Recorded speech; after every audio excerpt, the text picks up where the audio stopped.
ఈ తెల్లవారుజామున 4:50 ఆయన కన్నుమూశారు. ఈ నెల 5న గుండె సంబంధిత సమస్యలతో హైదరాబాద్లోని ఓ ప్రైవేటు ఆసుపత్రిలో చేరారు రామోజీరావు. చికిత్స పొందుతూ తుది శ్వాస విడిచారు. ఫిలిం సిటీలోని నివాసానికి ఆయన పార్థివ దేహాన్ని తరలిస్తున్నారు.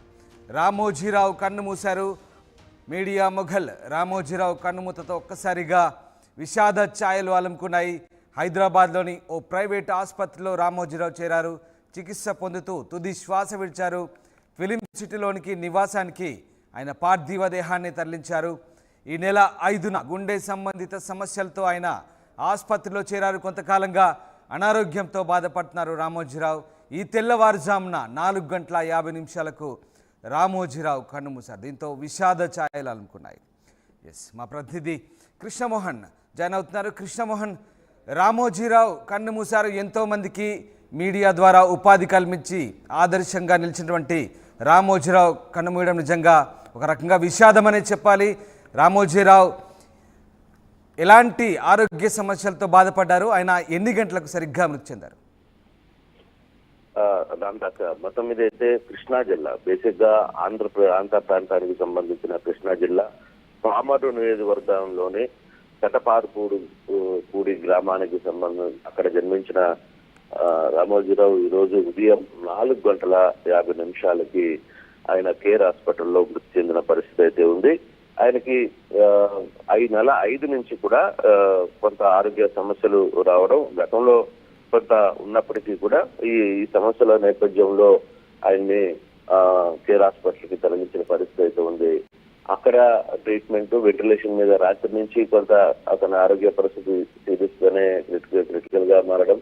సో రాత్రి కూడా వైద్యులు పూర్తి స్థాయిలో అతన్ని కాపాడే ప్రయత్నం చేసినప్పటికీ కూడా అది చివరికి వర్కౌట్ కాలేదు. దీంతో ఆయన తెల్లవారుజామున 4:30 తన తుది శ్వాసను విడవాల్సిన పరిస్థితి అయితే వచ్చింది. ఈనాడు గ్రూపు సంస్థల అధినేతగా తర్వాత దాదాపుగా అంటే ఒక ప్రాక్టికేయ వృత్తిలో కావచ్చు, తెలుగు అక్షరానికి నాంది పలకడంలో కావచ్చు, మీడియా రంగంలో తనదైన శైలిని రామోజీరావు 2 రాష్ట్రాలకు, ఇటు రాష్ట్రాలకే కాకుండా ఇతర తెలుగు రాష్ట్రాలకే కాకుండా ఇతర రాష్ట్రాలకు కూడా కీర్తిని వ్యాపింపజేసిన వ్యక్తిగా మనం చూస్తాం. ఇన్ని సంవత్సరాలు, దాదాపుగా 88 సంవత్సరాలు వయసు. ఇప్పుడు వయసు వరకు ఆయన యాక్టివ్ గానే ఉంటూ వచ్చారు. ఇటీవల కాలంలో కొంత ఆరోగ్య సమస్యలు అతన్ని చుట్టుముట్టాయి.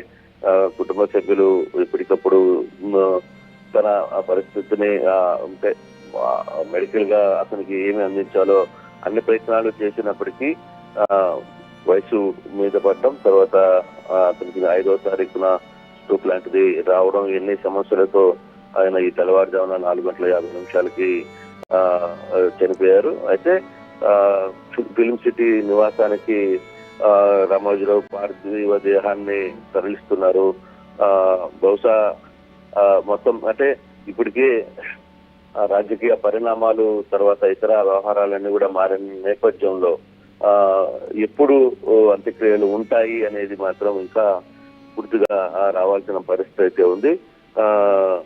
ఓవరాల్ గా రామోజీరావుకు సంబంధించి అంటే రామోజీ గ్రూపు సంస్థల అధినేతగా ఆయన అస్తమించడం మాత్రం ఒక బేసిక్ గా చూసుకుంటే ఒక జర్నలిస్ట్ గా మనం వ్యవహారంలో మాత్రం కొంత బాధపడాల్సిన పరిస్థితి.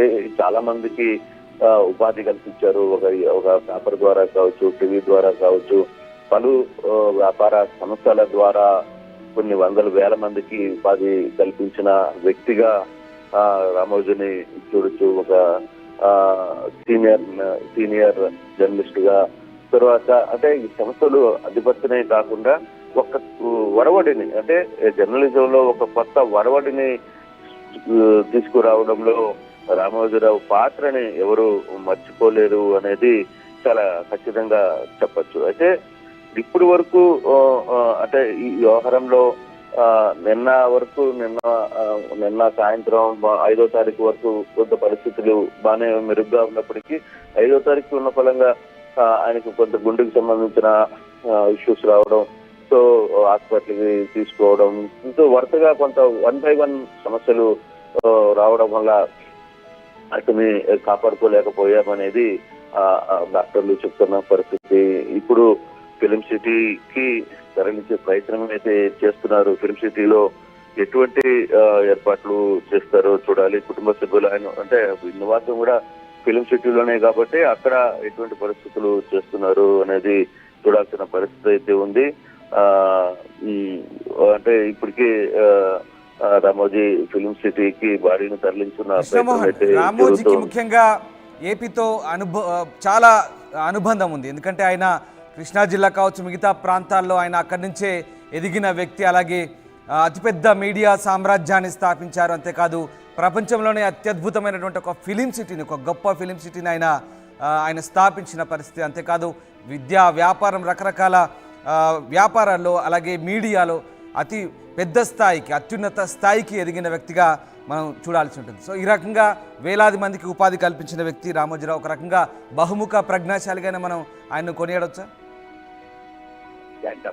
డెఫినెట్ గా రామోజీరావు గురించి ఎంత ఎక్కువగా మనం అంటే మన జర్నలిజం, మన కెరీర్, తర్వాత ఇప్పుడున్న పరిస్థితులు ఇవన్నిటికీ మార్పుకి ఈ అక్షర యోధుడికి మాత్రమే సాధ్యమైంది అనేది మనం చెప్పచ్చు. అంటే కొత్త ఒరవడిని తీసుకురావడంలో రామోజీరావు చేసిన ప్రయోగాలు అనేకం, జర్నలిజంలో కావచ్చు, లేకపోతే వ్యాపారాల్లో కావచ్చు, లేకపోతే ఇతర సంస్థలు. అయితే తను అనుకున్న పనిని సాధించడంలో మాత్రం రామోజీరావుకి ఎటువంటి ఎంత దూరానికైనా వెళ్ళగలడు, ఎంత దూరమైనా వెళ్తాడు అనే దానికి ఒక నిదర్శనంగా ఎన్నో సంఘటనలు మన కళ్ళ ముందు జరిగిన సంఘటనలను కూడా రామోజీరావు వ్యవహారంలో చూడొచ్చు. రామోజీరావు సమాజానికి నిజంగానే తర్వాత జర్నలిజానికి ఒక తీరని లోటుగానే చూడాలి.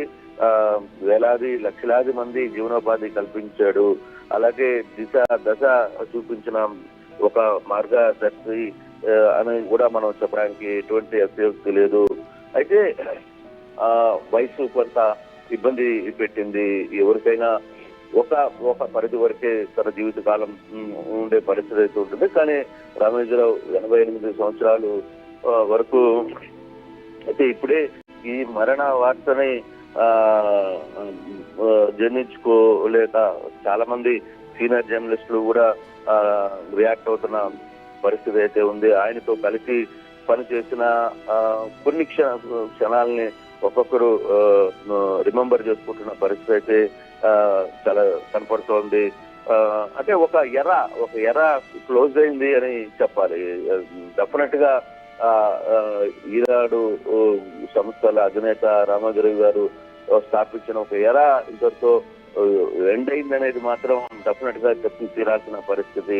అండ్ అలాగే కృష్ణమోహన్, నిజంగా అంటే రామోజీరావు మీడియా సంస్థల ద్వారా ఒక రకంగా అంటే కొత్త ఒరవడిని సృష్టించారు. అఫ్ కోర్స్ మీడియా ద్వారా ఒక ఆదర్శవంతమైనటువంటి కొన్ని బాటలు కూడా వేసిన పరిస్థితి. బట్ ఇక్కడ ఆయన రాజకీయాలను కూడా ప్రభావితం చేశారు. దేశవ్యాప్తంగా కూడా ఆయన మీడియా సంస్థల ద్వారా చాలా అత్యంత ప్రభావశీల వ్యక్తుల్లో ఒకరిగా ఆయన కూడా వెలుగొందిన వ్యక్తిగా మనం ఇక్కడ చెప్పుకోవచ్చు. ఎందుకంటే దేశ అత్యున్నత స్థాయిలో ఉన్నటువంటి వ్యక్తులు కూడా ఆయన దగ్గరికి రావడం, కలవడం, ఇదంతా కూడా ఆయన